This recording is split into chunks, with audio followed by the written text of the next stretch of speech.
It can be hard for us in the press box to tell how loud it is out there, and especially whether it's disruptive to an offense. But Tom Brady was saying it was one of the louder stadiums he's been in, and yeah, it did cause them problems. What were you seeing or hearing down on the field? Yeah, I mean, it was definitely loud. I know, our week one matchup against the Bears, that was kind of our first look at what SoFi Stadium was going to be like.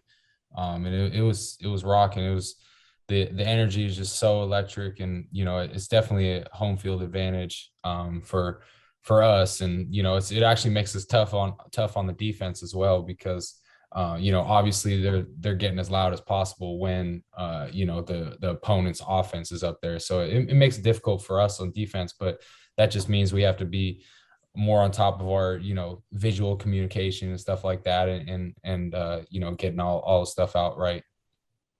Is the sound similar to anywhere else you've been, or is it different from other places? Obviously, the architecture of the stadium is a little different.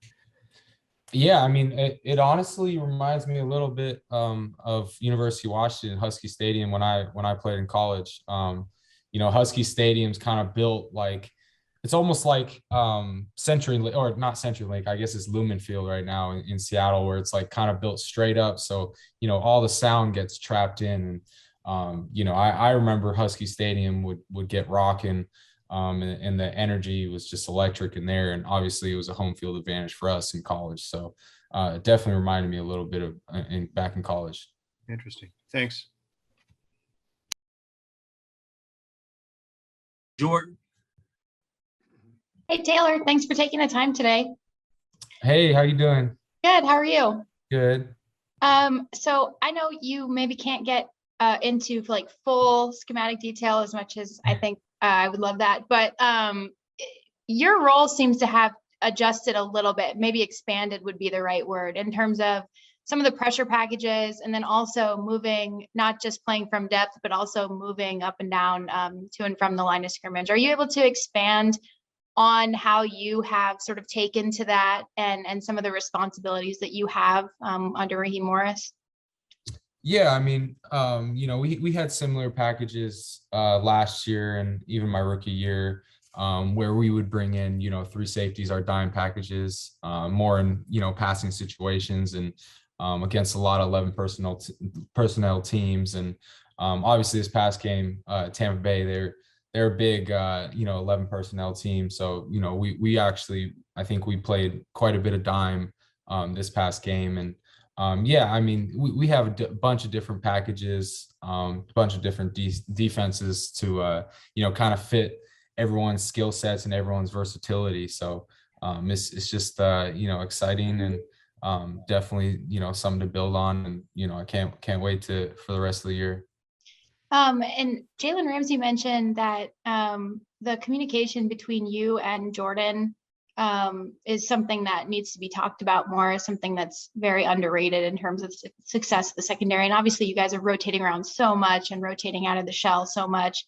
I wonder, when you have a guy who is sort of playing from as much depth as Jordan is, and then you guys are trying to relay that, whatever the call is, from that far away, what becomes your position in that space in terms of helping to get that communication to where it needs to be to everybody?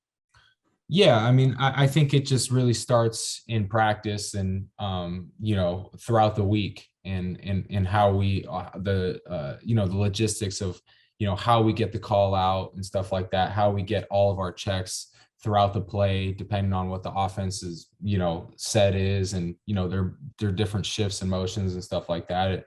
It all starts with practice, and all starts with all the meetings, and all the amount of film work that we're doing throughout the week. And starts with our coaches as well, coach Morris, and Coach Evero, Coach Cooley, all the defensive coaches, just making sure everyone on defense is on the same page. And I think we've done a great job in communicating. And like I said, with the last questions, about how a home field advantage is actually tough for defense, because it's actually we can't hear anything. So that just means that our communication has to be more on point. And then I'm sorry, I have one more. Sorry, guys. Raheem, so you strike me kind of as like a laid back guy, but Raheem Morris said that the other day that you play with like a lot of anger.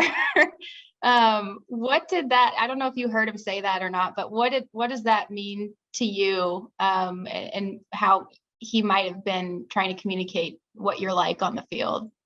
Yeah, I mean, Raheem, he's funny. He's a jokester. He's always joking around and teasing people. But I think it is an accurate description. I think football is a violent game. Football is a physical game, and you kind of have to turn that switch on when you get out on the field. And so, I like to try to have that as a competitive advantage. And you go out there and you're a madman.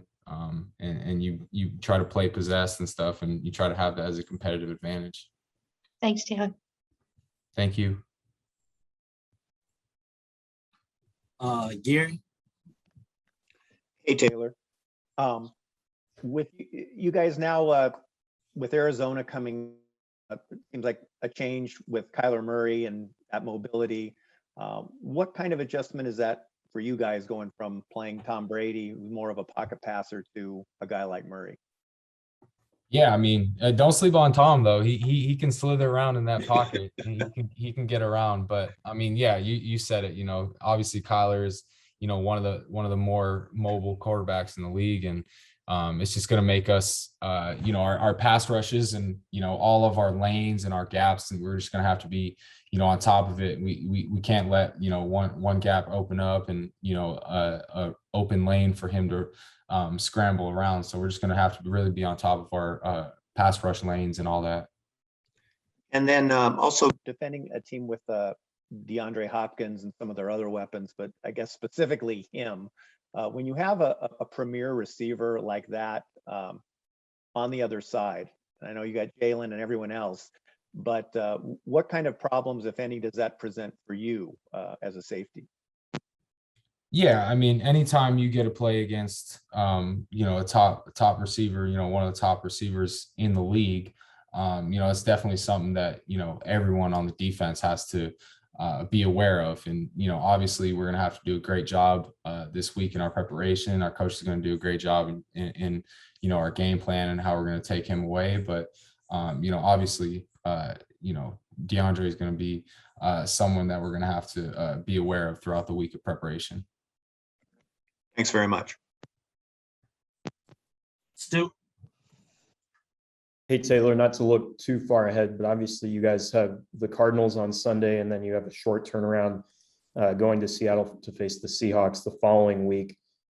Just what kind of challenges does that present, but also what kinds of things could you guys maybe learn about yourselves having to play 2 divisional games in a 5 or 6 day span there? Yeah. I mean, the next 2 games, division rivals, conference games, whatever. It's gonna we're gonna have to really bring our A games, and I think it's gonna be tough definitely after this game, coming on a short week and having to play on Thursday, but Seattle's gonna have to do that as well. But like you said, we're gonna learn a lot about ourselves with these next 2 games, and all we can really do is do all the preparation during the week and make sure we're as prepared as possible and go out there and let it all loose. Thank you. Appreciate it. Yeah. Thank you. Jordan, I can't believe you have more questions. Sorry. Taylor, I've been asking a couple of guys this, but not so much what's it like to cover Cooper Kupp, but what is it like specifically to problem solve against Cooper Kupp?